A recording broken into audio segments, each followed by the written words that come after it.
नमस्कार। विचारालय में मैं संजय कुमार निषाद एक बार फिर से आप सबका हार्दिक अभिनंदन करता हूं। पिछली वीडियो में हम लोग चर्चा कर रहे थे कि जीवन के जो चक्रव्यूह हैं और उसके जो 7 दरवाजे हैं जिनसे होकर हमें बाहर निकलना होता है, लेकिन उन दरवाजों पर कोई न कोई होते अवश्य हैं जो हमें रोकते हैं बाहर जाने से। और वे लोग होते कौन हैं, उनके बारे में भी पर्याप्त चर्चा किया गया था। साथ ही हम लोग यह भी जान रहे थे कि आखिर उस चक्रव्यूह को भेदा कैसे जाए, जिसमें थोड़ी बहुत चर्चा 7वीं जो द्वार है और उस पर जो लोग खड़े होते हैं उससे कैसे निपटा जाए, इस पर भी हुई थी। और मैंने यह भी कहा है कि यहां जो बताया जा रहा है ऐसा भी नहीं है कि यह पर्याप्त है, और यह एक ऐसा विषय है कि इसमें सटीक सब कुछ कह पाना या बता पाना थोड़ा मुश्किल है। अगर यह इतना आसान होता तो बहुत पहले लोग इस पर चर्चा कर लिए होते और जो सटीक उपाय हो सकता उसे बता देते। फिर तो सारे के सारे लोग चक्रव्यूह को भेद ही देते, मतलब सभी आनंद पूर्वक जीवन व्यतीत कर रहे होते, साथ ही वे धनवान भी होते। वैसे तो कह सकते हैं कि यह जरूरी नहीं है कि जिसके पास धन हो वही आनंद पूर्वक जीवन व्यतीत कर रहा हो। यह सिर्फ हम कल्पना करते हैं, लेकिन इसके विपरीत अगर देखें तो यह सिर्फ मन को दिलासा दिलाना होगा या विश्वास दिलाना होगा कि गरीबी में कोई आनंद पूर्वक जीवन व्यतीत कर रहा है। संतोषम परम सुखम बनी बनी बनाई बातें हैं जो दूसरे को रटाए जाते हैं। यह सुनने में बहुत अच्छा लगता है, लेकिन प्रैक्टिकल इसका असंभव है। तो इस धारणा को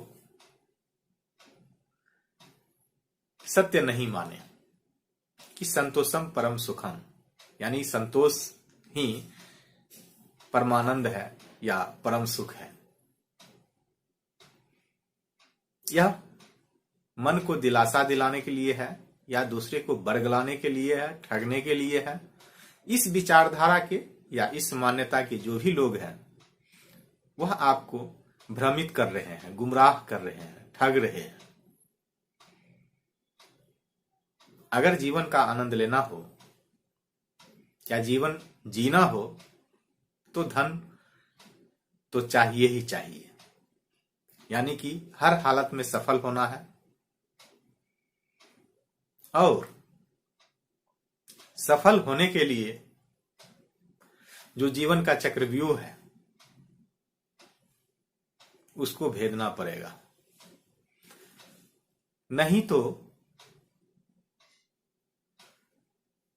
आप अपने स्तर से बाहर नहीं निकल पाएंगे। जैसे अंतरिक्ष में कोई रॉकेट एक कक्ष से अगर बाहर निकलना होता है रॉकेट को, तो उसकी गति बढ़ानी होती है।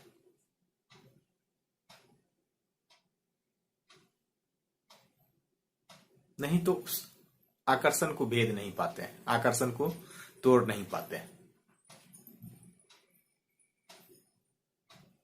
ठीक इसी तरह जब हम ऊंचाई पर चढ़ते हैं, चाहे पैदल हो या किसी गाड़ी से हो, पैदल हो तो जोर ज्यादा लगाना पड़ता है और गाड़ी में भी स्पीड बढ़ानी होती है।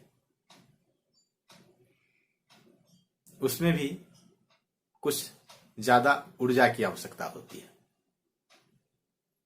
उसी प्रकार जिस स्तर में हम लोग जी रहे होते हैं, उससे अगर ऊपर जाना हो तो हमें विशेष ऊर्जा की आवश्यकता होती है।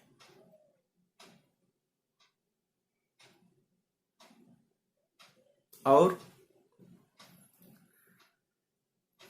हमारे जो परिजन होते हैं, जो स्वजन होते हैं या अपने निकट के जो लोग होते हैं, जो बाहर नहीं जाना चाहते हैं हमारे साथ, अपने स्तर को हमारे साथ बढ़ाना नहीं चाहते हैं,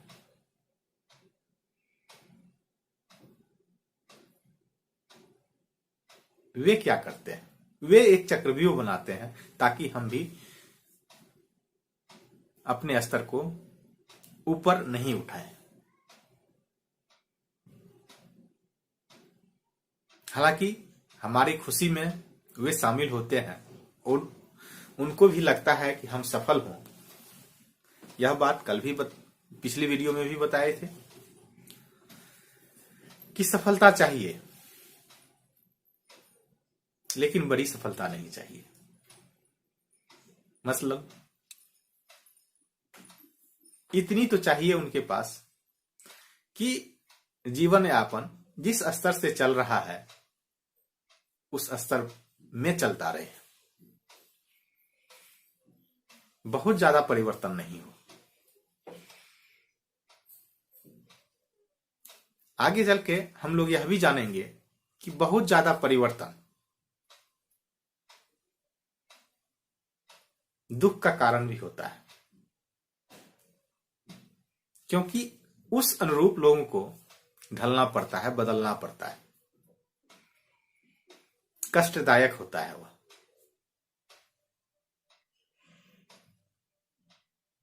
जो ही हम ऊंचाई की तरफ बढ़ते हैं, हमें ज्यादा श्रम करना पड़ता है, ज्यादा मेहनत करना पड़ता है। जीवन का कोई भी क्षेत्र हो,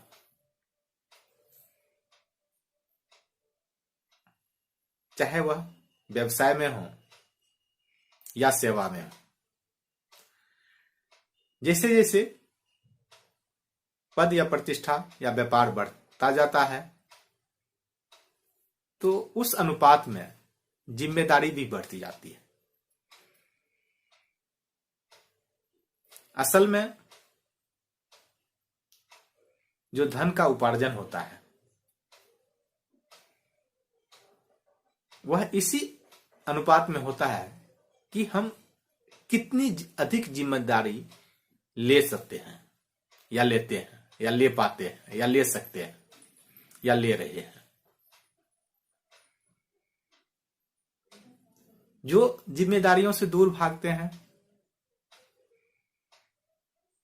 या जो इसको व्यापार के अगर शब्द में कहा जाए तो जो कम रिस्क लेते हैं उनको कम मुनाफा होता है।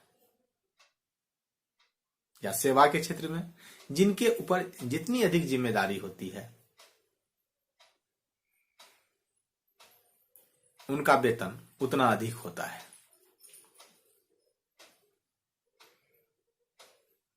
तो यह जीवन के प्रत्येक क्षेत्र में लागू होता है। और जब हम सफल होना चाहते हैं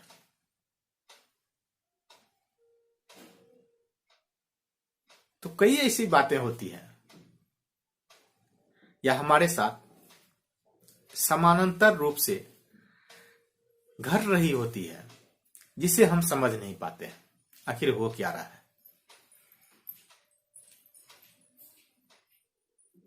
सामने से जो भी हमारे परिजन होते हैं, जो भी हमारे स्वजन होते हैं या निकट के जो भी लोग होते हैं, सब यही चाहते हैं कि हम बहुत सफल हो,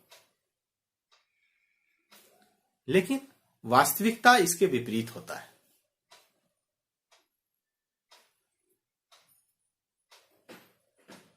और यह समझ पाना या इसे पचा पाना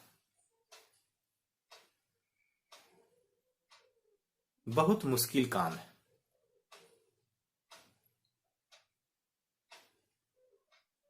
मुझे यह विश्वास है कि इस वीडियो में या इसके पहले के 2 वीडियो में जो बातें बताई गई है, बहुत सारे लोग उसे नकार देंगे। असल में उनका माइंड नकार देंगे उसे, दिमाग उसे बाहर कर देंगे कि ऐसा हो नहीं सकता। हमारे जो करीबी हैं, खास करके हमारे माता पिता,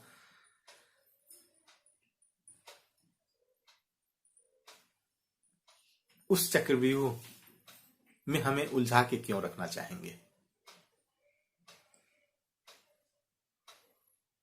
यह हमारे सोच के विपरीत कथन है या विचार है, लेकिन मैं आज भी कह रहा हूं कि यह सत्य है।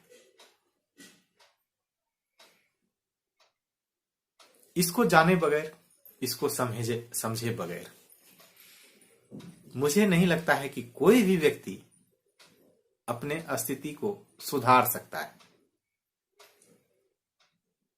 यानी जिस स्तर पर वे हैं उससे ऊपर जा सकते हैं। नीचे जाने के लिए या नीचे जाने के क्रम में यह नियम लागू नहीं होगा, लेकिन जब आप ऊपर बढ़ रहे हों तब गौर कीजिए। या कई 2-4 केस इस तरह के लेकर उसका अवलोकन करना शुरू करें, यानी जांचना शुरू करें कि वाकई में इस तरह होता है।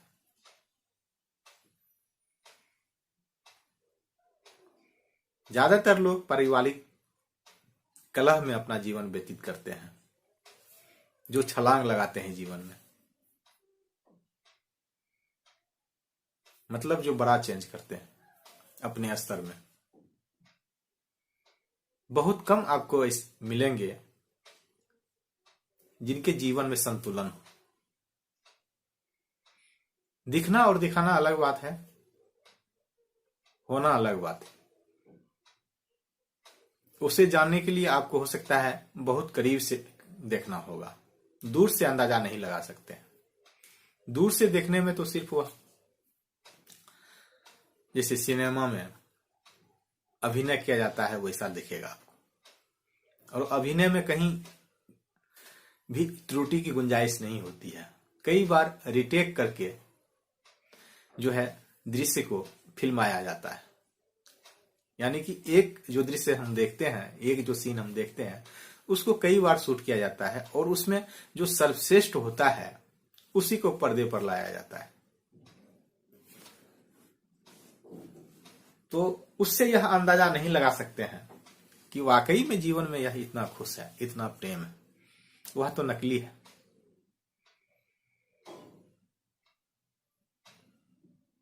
हकीकत जानने के लिए थोड़ा अंदर जाके अवलोकन करना पड़ता है और उसमें आपको पता चल जाएगा।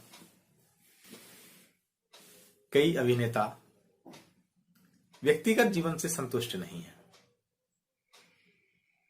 प्रेम तो बिल्कुल भी नहीं है। अगर प्रेम होता तो फिर तलाक की नौबत क्यों आती? विवाह विच्छेद, संबंध विच्छेद, धोखा या आत्महत्या, ये सब क्यों होता?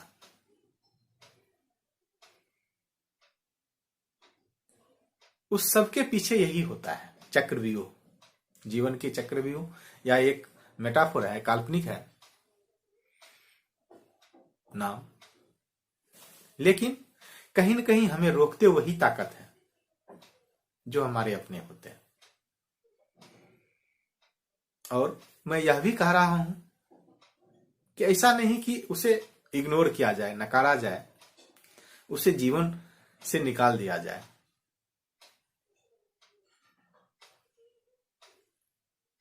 उससे बाहर निकलने का तरीका ढूंढना होगा।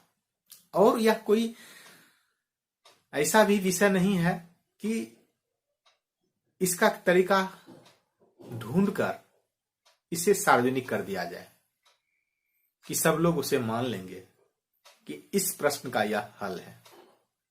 नहीं हो सकता। यह व्यक्ति दर व्यक्ति या समाज दर समाज या परिवार दर परिवार सबके लिए अलग अलग हो सकता है। इसीलिए इस पर बहुत कम लोग चर्चा करते हैं या नहीं के बराबर चर्चा करते हैं। और खास करके जो इस क्षेत्र में लगे हुए हैं, मुझे नहीं लगता है कि किसी ने भी आज तक इस विषय पर कभी चर्चा किए हो। सिर्फ मान लेना कि यह सब सही है, फिर वहां गुंजाइश नहीं हो रहता कुछ सोचने का, कुछ समझने का।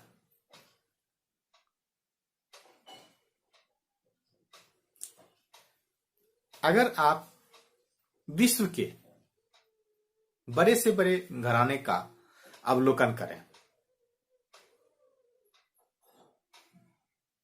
तो उसमें आंतरिक संघर्ष हमेशा चलता रहता था। जहां आपको प्रेम दिख रहा है उसमें भी आंतरिक संघर्ष है, और जहां एक दूसरे का विरोध करते हुए पारिवारिक सदस्य देखे जा सकते हैं वहां भी आंतरिक संघर्ष है। वहां तो आंतरिक क्या, बाहरी संघर्ष भी दिख रहा है। लेकिन फिर भी लोग इस विश्वास के साथ जीवन जीते चले जाते हैं कि उनके साथ वैसा नहीं होगा। उनका परिवार बहुत बढ़िया है, सर्वोत्तम है। उनके मित्र रिश्तेदार सर्वश्रेष्ठ है। उनका जो गुरुजन है वे भी सम्मानित है, पूजनीय है। हालांकि होता भी है, लेकिन जो मानव का स्वाभाविक गुण है, मैं इसे स्वाभाविक गुण मानता हूं, वह तो सब में रहेगा ही। जिसमें नहीं है वे असामान्य, जिसमें है वे सामान्य है।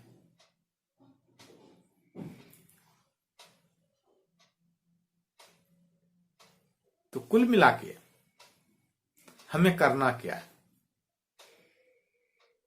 हमें उस संघर्ष को कम करना पड़ेगा। अगर दोनों तरफ के लोग समझ जाएं इस बात को, तब इसका हल आसानी से निकाला जा सकता है और अपने आप निकल जाएगा। तब कोई परेशानी भी नहीं होगी। इस बात को परिवार के या रिश्तेदार के, यार मित्र, सभी लोग अगर देख सुन लें, जान लें, तो हो सकता है, और यह संभव भी है, कि तब वे चक्रव्यूह बनाकर हमारे बाधक नहीं बनेंगे, बल्कि जब हम नीचे गिर रहे होंगे तो वहां से वे रोकने में मदद करेंगे। क्योंकि बाधक वे तब बनते हैं जब उसे जानकारी नहीं होती है, असल में अनजाने में बाधक बनते हैं। जानबूझकर बाधक नहीं बनते हैं। तो इसका दोष भी नहीं देना चाहिए।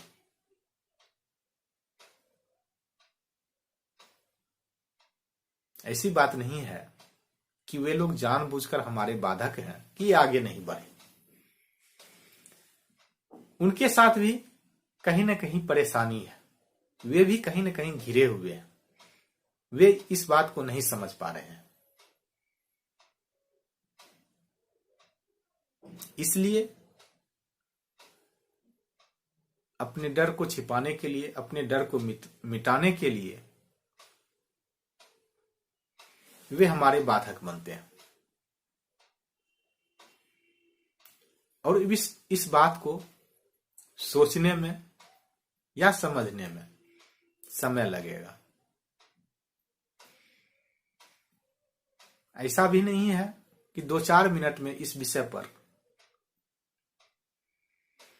हम या तो समझा सकें, या हम बता सकें, या हम सीख सकें।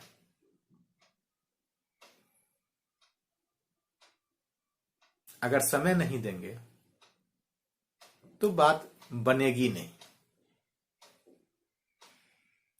और अमूमन इस बात को मैं प्रत्येक वीडियो में कहता कि वीडियो थोड़ा लंबा होता है या काफी लंबा होता है, मैं मानता हूं। अगर धैर्यपूर्वक पूरा आप सुन लें तो इसका परिणाम आश्चर्यजनक होगा। सीधे तौर पर उसे देख पाना थोड़ा मुश्किल काम है। सीधे तौर पर बहुत कुछ नहीं दिखता है।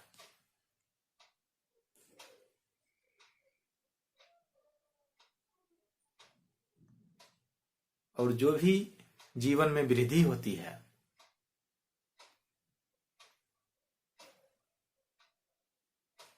वह इस तरह से होती है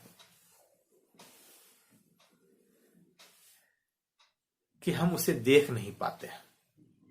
किसी पौधे को देखिए, आप उसे हमेशा भी देखते रहेंगे तो किस समय वह बढ़ रहा है यह आपको पता नहीं चलेगा। बच्चे भी देखते देखते बड़े हो जाते हैं, लेकिन किस दिन बड़े हुए, किस क्षण बड़े हुए हैं यह कभी पता चला नहीं चला।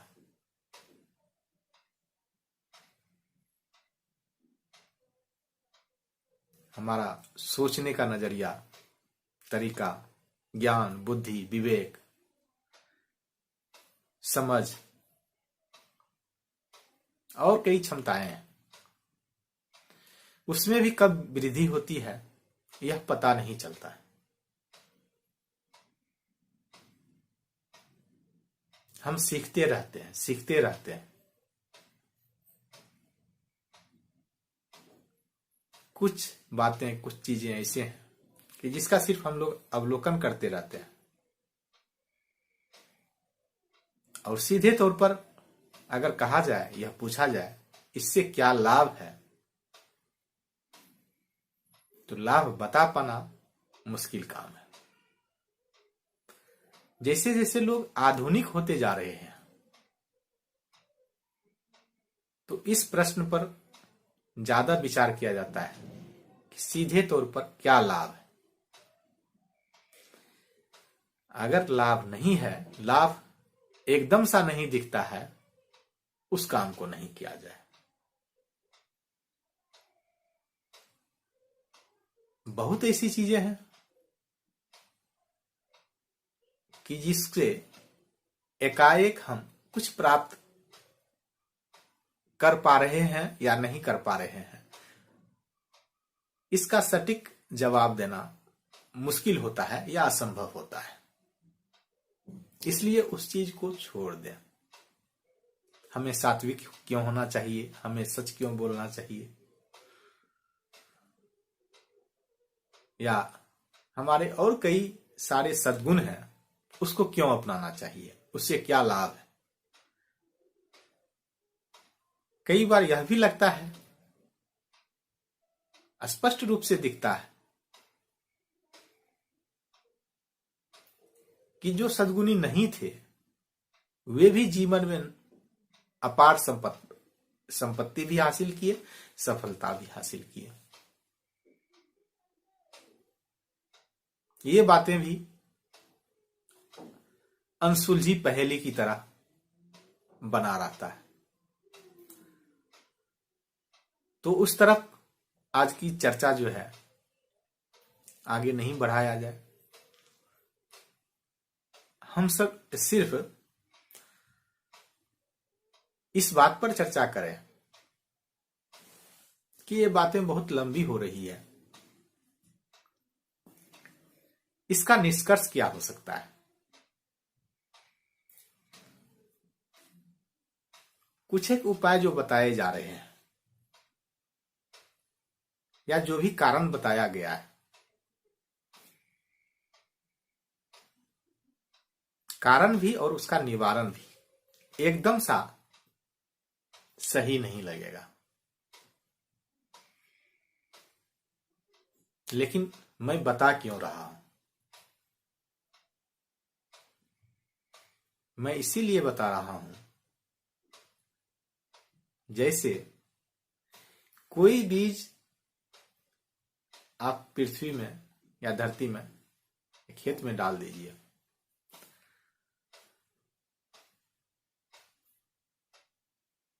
कुछ ऐसी बीज है कि अगर उसका समय नहीं है तो उससे पौधा निकलेगा नहीं, अंकुरित नहीं होगा। लेकिन समय आने पर पौधा अपने आप उसमें निकल आएगा, अंकुरित हो जाएगा। मतलब वहां बीज था इसीलिए अंकुरन हुआ।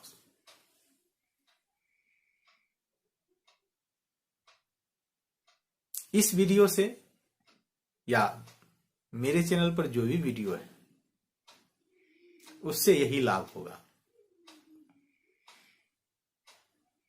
अगर आप तात्कालिक लाभ लेना चाहें तो भी असंभव नहीं है, लाभ जरूर मिलेगा।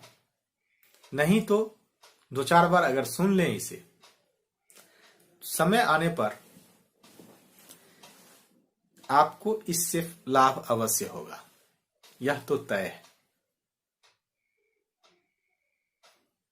इसीलिए इस चैनल पर जो भी वीडियो अपलोड होता है उसे बार बार सुनते रहें।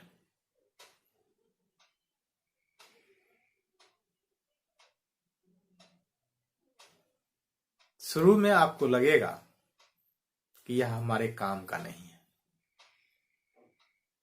लेकिन मेरा दावा है यह सबके काम का है, चाहे आप किसी भी स्तर पे हो।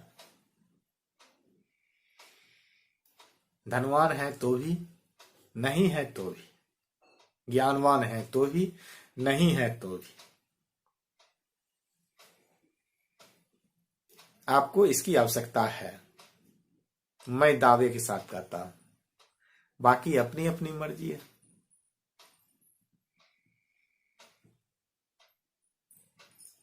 मैं किसी को विवश नहीं कर सकता कि आप पूरी वीडियो देखें या वीडियो देखें या मेरे विचार से सहमत हों।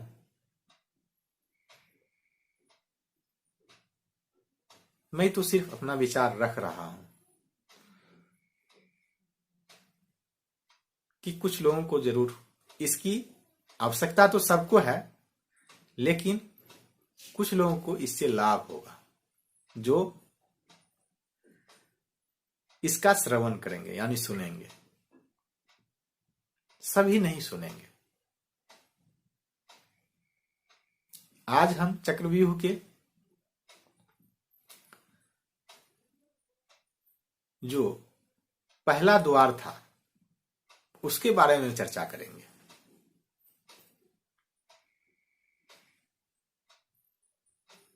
जिसमें यह बताया गया था कि पहला द्वार पर वही खड़े होते हैं आपको रोकने के लिए जो आपके सबसे करीबी होते हैं। सबसे करीबी इस पृथ्वी पर माता पिता के अलावा और कोई नहीं हो सकता।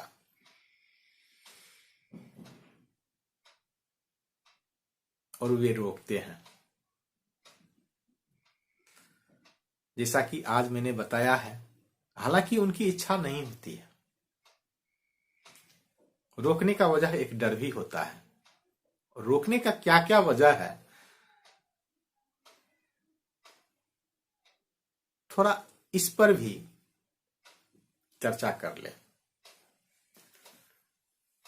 संपूर्ण वजह बताना मुश्किल है,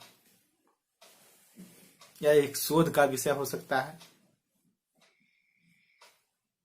काफी श्रम, समय एवं धन की आवश्यकता होगी उसमें। ऐसा नहीं कि एकदम से आप बैठ के हम सबके मन की बात जान लें, यह संभव नहीं है। लेकिन कुछ कारण जिसे मैं जानता हूं, अनुभव किया हूं, अवलोकन किया हूं, उतना ही बता पाऊंगा। इस संबंध में बहुत ज्यादा किताबी अध्ययन नहीं है।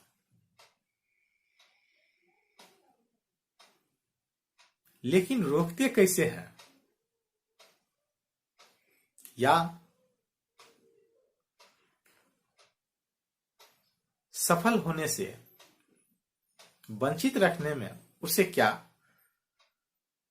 आत्मसंतुष्टि मिलती है, इस पर चर्चा करें।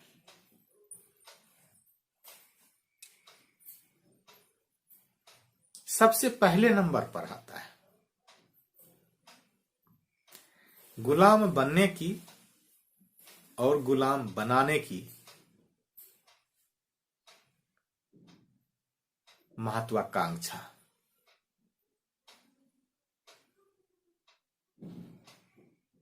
यह जीने का आधार भी है लोगों का।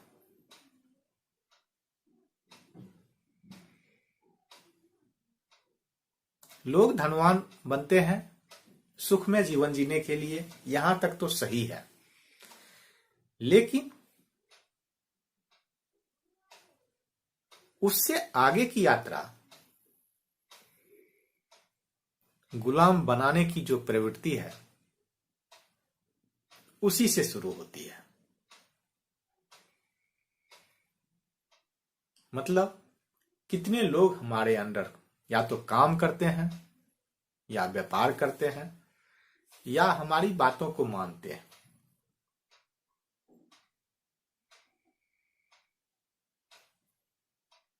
कुछ क्षेत्र में हमें फॉलो करते हैं। यह एक आत्मसंतुष्टि होती है।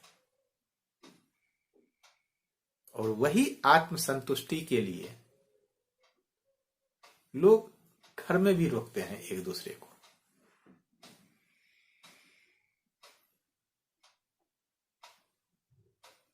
अगर शक हो रहा है इसमें, आप उदाहरण देखिए।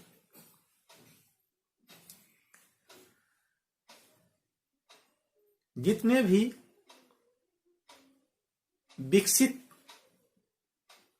समाज है या देश, राष्ट्र है,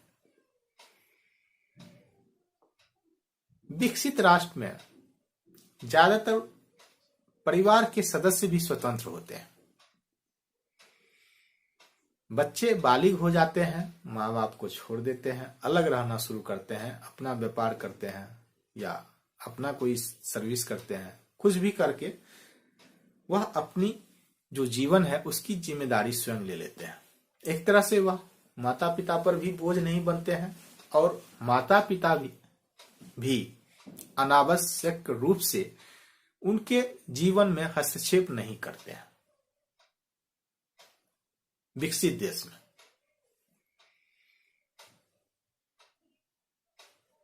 लेकिन जो अविकसित देश है, जो गरीब देश है या गरीब राज्य है, गरीब परिवार है, वहां आश्रितों की संख्या सबसे अधिक होती है। विकसित देश में बालिग व्यक्ति तो आश्रित नहीं होते हैं, ऐसी व्यवस्था है। जो गरीब प्रदेश है, गरीब देश है, गरीब राष्ट्र है, गरीब परिवार है, वहां आश्रितों की संख्या सबसे अधिक है। अब लोग आश्रितों को पालते क्यों हैं? आप गरीब परिवार का उदाहरण लें या गरीब राज्य जो है, भारत में भी कई ऐसे राज्य हैं जो बौद्धिक रूप से बहुत सक्षम है, बहुत उसे तेज कहा जा सकता है। हर एक क्षेत्र में अपनी अलग छाप है उनकी, लेकिन जो राज्य है वह गरीब है, गाली का दूसरा नाम है। आखिर क्यों? वहां के परिवार में, वहां के समाज में आप देखेंगे, एक व्यक्ति रिटायर होता है, यानी कि 60 की जो उम्र है उसको पार करता है। अगर ईश्वर की कृपा से उनके पिताजी जीवित हैं तो स्वाभाविक रूप से वो 80 या 85, 90 साल के होंगे। उस समय भी हुए अपने रिटायर हुए पुत्र को सलाह देने से बाज नहीं आएंगे, और उनकी यह कोशिश होगी कि उनका जो है वृद्ध पुत्र 100% उनकी बात माने।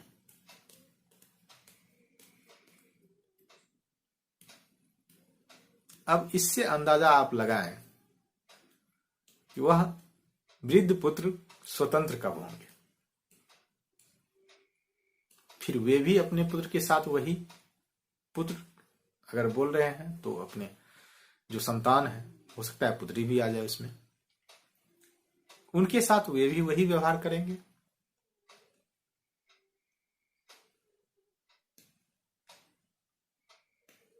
आप इसे देखें, अवलोकन करें, फिर आपको पता चलेगा। वहीं जो समाज आर्थिक रूप से मजबूत, उन्नत, उसमें इस तरह की परेशानी नहीं है। उसमें आश्रित भी बहुत कम लोग हैं और इस तरह का सोच भी नहीं है कि बच्चे हमेशा हमारी बात 100% मानते रहे। यह एक आदत बन जाती है लोगों की, यह भावना होती है।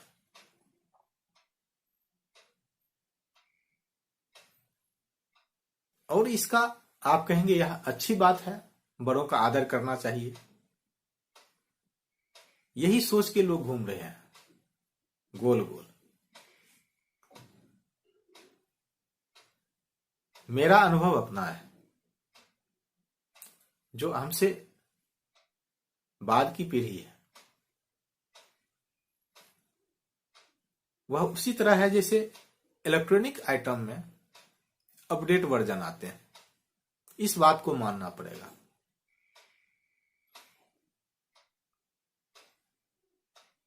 जैसे मोबाइल में प्रत्येक दिन अपडेशन होते रहता है, या और कोई जो उत्पाद है, इलेक्ट्रॉनिक हो या दूसरे तरह के, उसमें भी परिवर्तन होते रहता है।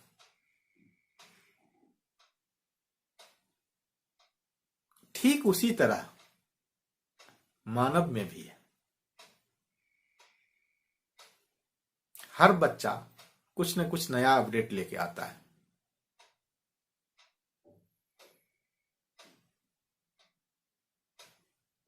अब मोबाइल आप खरीद लें आज के जमाने का, और उसमें सॉफ्टवेयर आप डालना चाहें 25 साल पहले का, तो मोबाइल कितना बढ़िया काम करेगा, इससे आप अंदाजा लगा सकते हैं। और आम जीवन में भी हम वही करना चाहते हैं। अगर एक पीढ़ी पहले का सॉफ्टवेयर लगाएंगे अपने काम में तो नतीजा क्या होगा? यही वजह है। ठीक है, दोनों के पास अपने अपने समय का नया वर्जन था, लेकिन उसको चेंज नहीं करना था। चेंज करने की वजह से ही गरीब परदेश रहा है।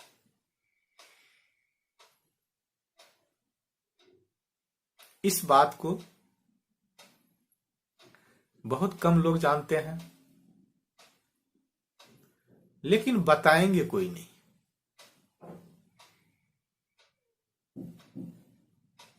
यह जरूरी नहीं है कि जो लोग बहुत सफल हो गए हैं मानसिक रूप से, बौद्धिक रूप से, मैं आर्थिक रूप की बात नहीं करता, इस मामले में जो आर्थिक रूप से सफल हो गए हैं, कहीं न कहीं वह चक्रव्यूह को तोड़ने में सफल हुए हैं। इस बात को अनजाने में भी, हो सकता है जानते हो या अनजाने में भी, इस बात को जो है स्वीकार किए, तभी वे आर्थिक रूप से सफल हुए। वह उनका स्वयं का निर्णय था। वे अपने दिमाग के सॉफ्टवेयर से काम किए, ना कि पापा जी या बाबूजी या दादाजी के दिमाग के सॉफ्टवेयर से। हाँ, उनके दिमाग के सॉफ्टवेयर से काम करके अच्छा नौकर बना जा सकता है। इसीलिए गरीब प्रदेश के लोग ज्यादातर नौकरी ढूंढते हैं, नो रिस्क। नौकरी का मतलब कुछ लोग नौकरी कहते हैं, लेकिन असल में नौकरी का जो उद्देश्य है करने का, वहां नो रिस्क है। नो रिस्क के लिए ही लोग नौकरी करते हैं। अगर कोई रिस्क ना हो तो आप इस बात को अच्छी तरह जानते हैं कि कहां से गिरने का डर नहीं होता है जमीन पर से। जैसे जैसे ऊपर जाएंगे वहां से गिरने का डर होगा। ऊपर जाएंगे तो रिस्क लेना पड़ेगा, नो रिस्क का काम नहीं है। इसीलिए वह प्रदेश गरीब है। तो एक तो यह भावना है। दूसरी, जो माता पिता में एक अहम की भावना होती है, आत्मसंतुष्टि की भावना होती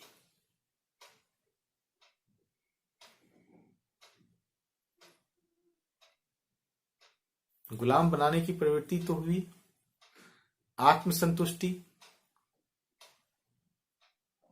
अहम की भावना,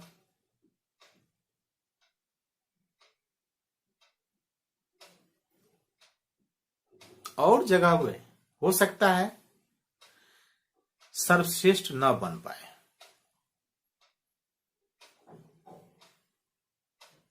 तो फिर घर ही एक ऐसा जगह होता है जहां वे जबरदस्ती अपनी बात को सही साबित कर सकते हैं।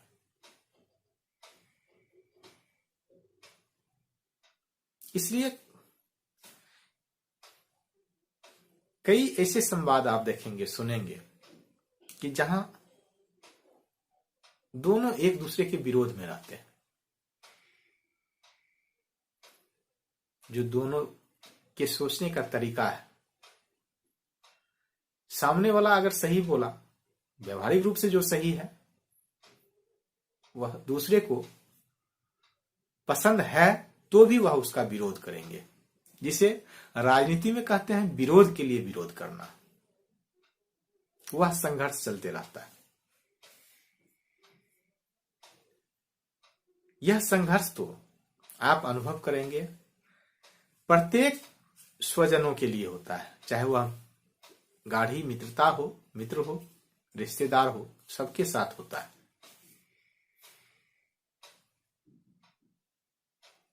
दुनिया भर से लोग हार के आ जाएंगे, लेकिन घर में हारना पसंद नहीं करेंगे। एक यह भी भावना है।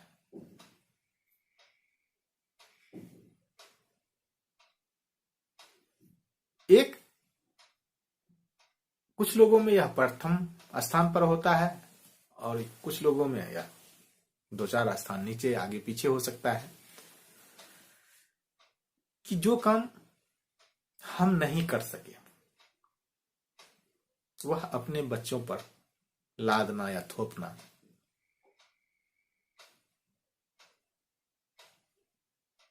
अपना जीवन उनके थ्रू जीना, यह कई लोग यह प्रयास करते हैं। यह मनोवृत्ति है, यह प्रवृत्ति नहीं है, यह मनोवृत्ति है। हालांकि यह आकांक्षा सही है,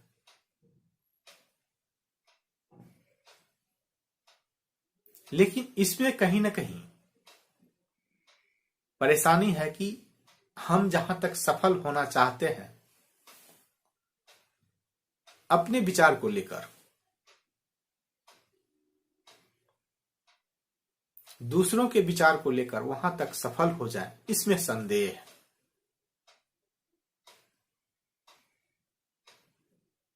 जो खिलाड़ी स्टेट लेवल खेलता है उसका सिलेक्शन चाहे कारण जो भी रहा हो नेशनल लेवल पर नहीं हो पाता। वे चाहते हैं उनके बच्चे नेशनल लेवल खेले या इंटरनेशनल लेवल खेले, वे चाहते हैं।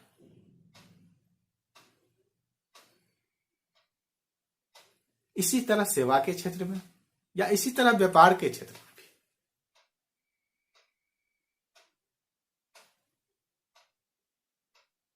और इसी तरह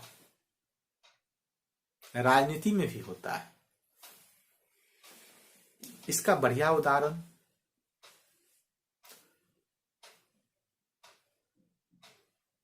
आप महाभारत में देख सकते हैं।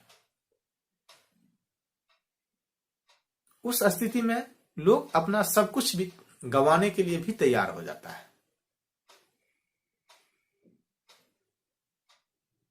महाभारत में धृतराष्ट्र को अयोग्य माना गया था। परिस्थितिवश वह राजगद्दी पर बैठे तो जरूर, लेकिन उनकी आंतरिक इच्छा हुई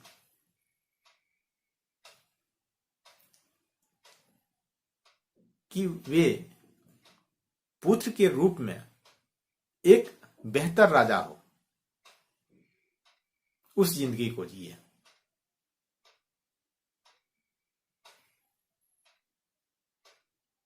और परिणाम क्या हुआ? एक एक करके वे पुत्र को गंवाते रहे, लेकिन आत्मसंतुष्टि के लिए या उस जीवन को जीने की जो उनकी लालसा थी, लोभ था, उसे छोड़ नहीं पाए। और अंत में सब कुछ नष्ट हो गया। फिर भी अपने आप को वह द्वार पर मजबूती से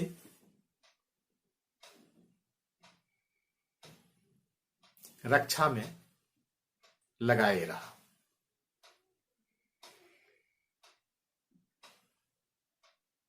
इस तरह के और कई उदाहरण आप देख सकते हैं।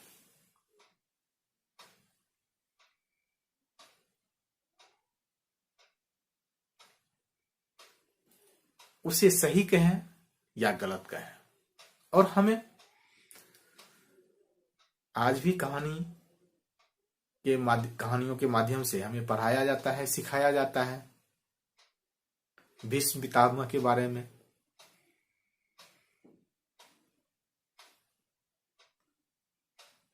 अगर आप दूसरे पक्ष को देखें या दूसरे नजरिया से देखें, आप जो बताया गया है, जो जानते हैं कि बिल्कुल यह सही है, उसके अलावा आप देखें, आपको किसी भी तरह से वह चरित्र बहुत अच्छा नजर नहीं आएगा। किसका दोष है उसमें? सब कुछ होते हुए भी आप विवश हों, यह कोई सौभाग्य की बात नहीं है।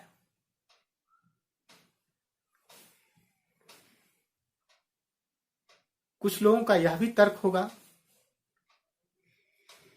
कि यह काल्पनिक ग्रंथ है या कहानी है, मैं इसे वास्तविक बना के बता रहा हूं। मैं वास्तविक या काल्पनिक नहीं, मैं यह बता रहा हूं अगर यह कहानी भी है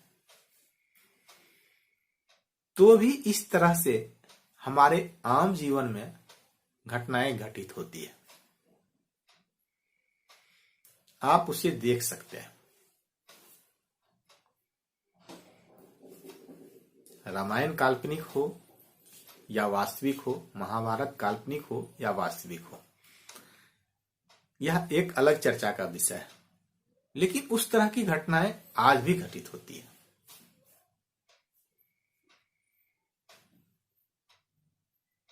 ऐसे समय हमें अपने आप को निकालना कैसे है, बचाना कैसे है।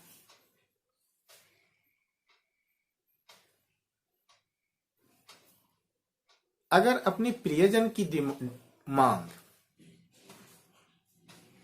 कुछ विचित्र हो,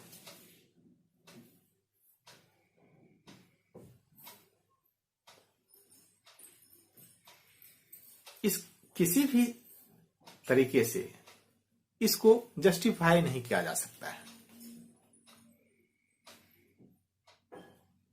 जब देने की बारी हो तो स्वाभाविक रूप से जो जीवन जी लिए हैं,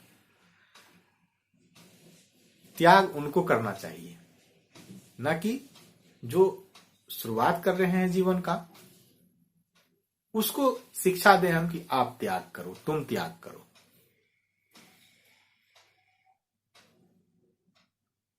अगर इस तरह की कहीं शिक्षा मिल रही है, मिलती है, तो मैं मानता हूं कि यह किसी भी तरीके से सही नहीं है। इसमें सुधार कीजिए, इसमें अमेंड कीजिए।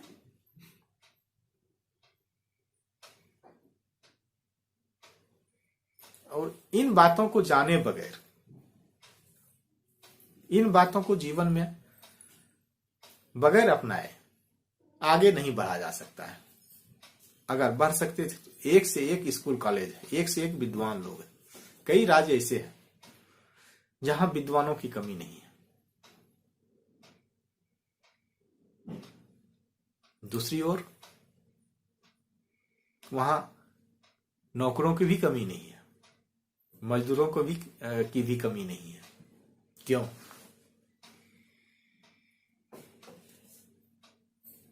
जिनको हम सबसे कम पढ़ा लिखा कहते हैं, विकसित राज्य में, विकसित राष्ट्र में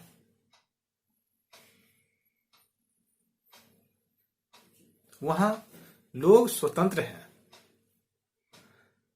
परतंत्र होने का यह मतलब नहीं कि कोई दूसरे राष्ट्र वाले आके हम पर कब्जा कर लें। मानसिक रूप से भी कोई गुलाम हो सकता है, परतंत्र हो सकता है, शारीरिक रूप से भी हो सकता है, पारिवारिक या सामाजिक रूप से भी गुलाम हो सकता है। दुनिया में जितनी सारी गुलामी हो सकती है, गरीब परिवार, गरीब समाज या गरीब राज्य में जरूर होगा वह।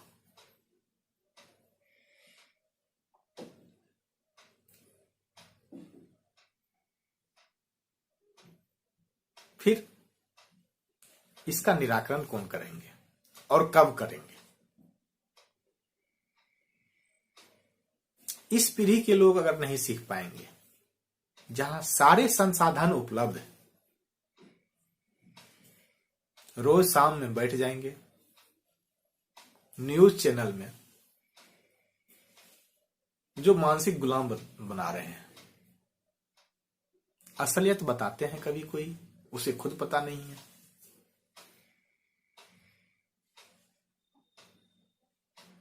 आज के समय में भी अगर लोग अपने आप को अपग्रेड नहीं कर पा रहे हैं, डेवलप नहीं कर पा रहे हैं, आर्थिक रूप से, बौद्धिक रूप से अपग्रेड नहीं कर पा रहे हैं, समय के साथ नहीं चल पा रहे हैं, तो इससे बड़ी और हास्यास्पद बात और कुछ हो भी नहीं सकती है।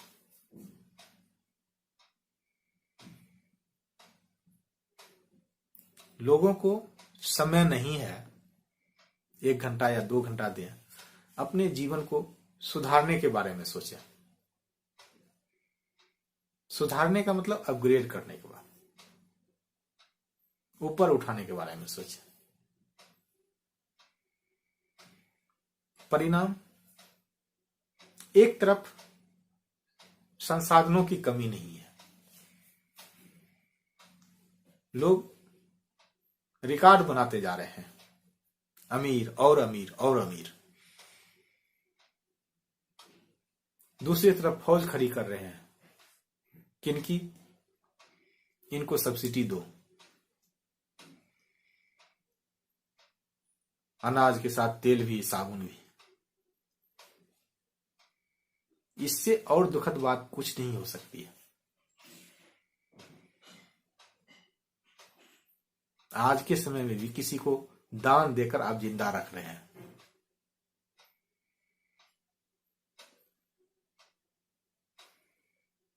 जबकि हम प्राकृतिक आपदाओं पर लगभग नियंत्रण पा चुके हैं।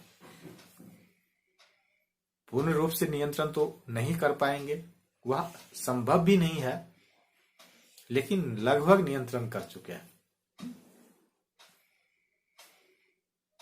लेकिन दूसरी ओर क्या कर रहे हैं? मुफ्त में खाने के लिए रोटियां बांट रहे हैं। यह एक शर्मनाक बात हो सकती है, शर्मनाक घटना हो सकती है। कुछ समय के लिए कुछ खास हो जाए तो यह अलग बात है।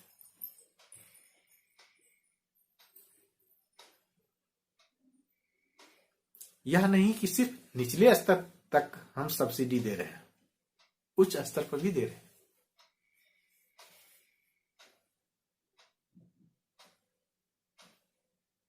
तो कहीं न कहीं सोच की कमी है, थॉट की कमी है। उसे सुधारे बगैर समग्र रूप से विकास कर पाना संभव नहीं है। और मजे की बात यह है कि इसे बताने वाला भी कोई नहीं है, सुनने वाला भी कोई नहीं है।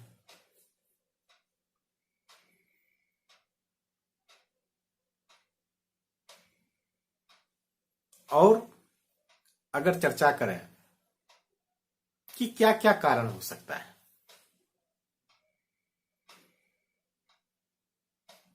जो पहला दरवाजा है, उसके द्वार पर जो खड़े हैं हमारे माता पिता, उनके साथ क्या व्यवस्था है?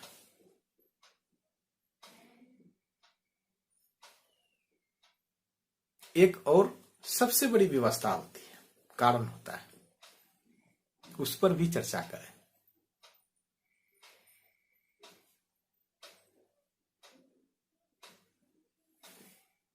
वे हमेशा तेज दौड़ने वाले बच्चे के पैर में जो है जंजीर बांधते हैं,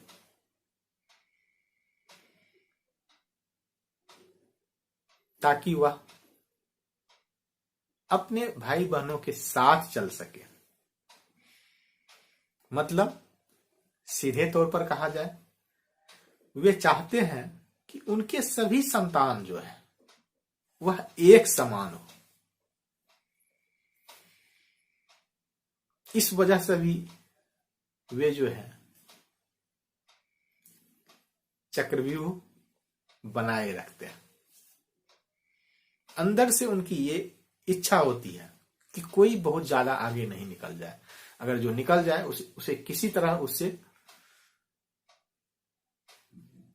खींचा जाए, या तो पीछे खींचा जाए या उन पर और भार ला दिया जाए कि इन सबों को साथ लेके चलो, जो कई बार संभव नहीं होता है।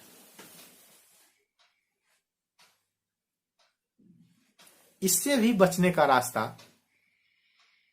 यानी कि चक्रव्यूह भेदने का रास्ता ढूंढना पड़ेगा। और यह ऐसा विषय भी नहीं है, मैं इसे बार बार भी कह रहा हूं कि यह मैं बता दूं कि इसका यह रास्ता है, क्या आप उसे इस तरह से समझा दें।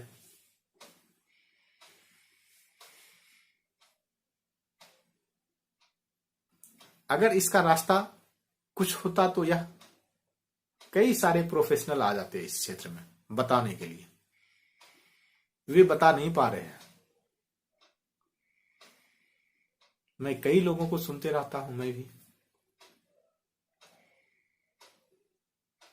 केस स्टडी बनाते हैं गरीब प्रदेशों पर, गरीब परिवारों पर, या तरह तरह के, लेकिन इस तरह का कहीं मुझे नहीं लगा कि इस कारण को ये लोग ढूंढ पाए या बताने में सक्षम हो पाए। हो सकता है उनकी और व्यवस्था हो कोई, क्योंकि जो अपने आप को सिद्ध मानते हैं उनको यह स्वीकार करने में थोड़ी परेशानी होती है कि इसका सीधे तौर पर कोई उपाय नहीं है।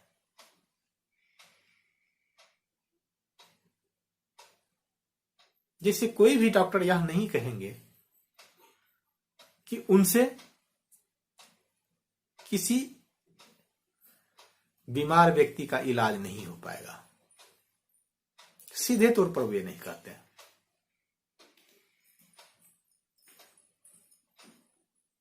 हो सकता है उनके प्रोफेशन में इस तरह से सिखाया जाता। उसी तरह इस क्षेत्र के जो भी प्रोफेशनल है, इस फील्ड के जो भी जानकार हैं, वे भी सीधे तौर पर इस विषय को नहीं उठा पा रहे हैं, क्योंकि उनको उपाय बताना होगा, और एक ऐसा उपाय जो सब पर लागू हो। यह श्रम साध्य काम है, यानी कि बहुत ज्यादा मेहनत की आवश्यकता है। कम से कम 1000 लोग का आप सर्वे करेंगे, उनका विचार जानेंगे, केस स्टडी करेंगे, तब आपको उसे कई साल हो सकता है लग जाए केस स्टडी करने में, कि तब एक निष्कर्ष निकालेंगे।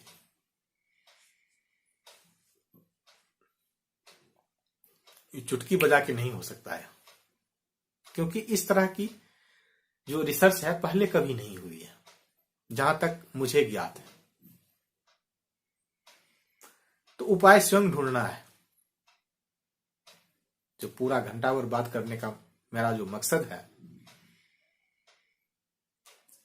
कि जो 3-4 कारण बताए गए, ऐसा नहीं कि सिर्फ इतना ही कारण है, इसके अलावा भी कई कारण है।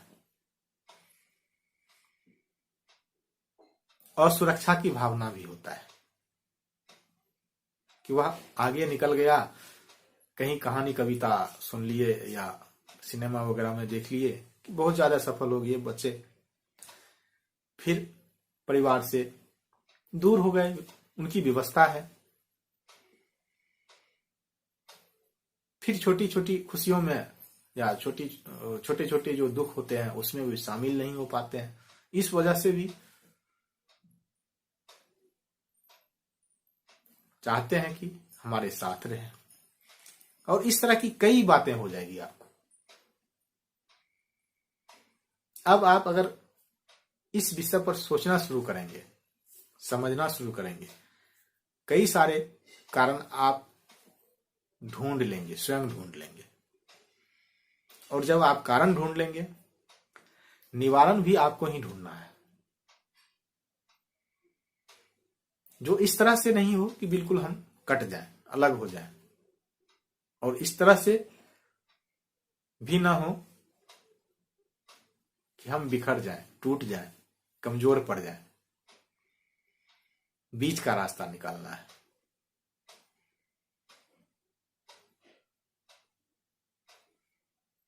तो मुझे विश्वास है कि अगर यहां तक आप सुने तो इस पर और चिंतन और मनन करेंगे।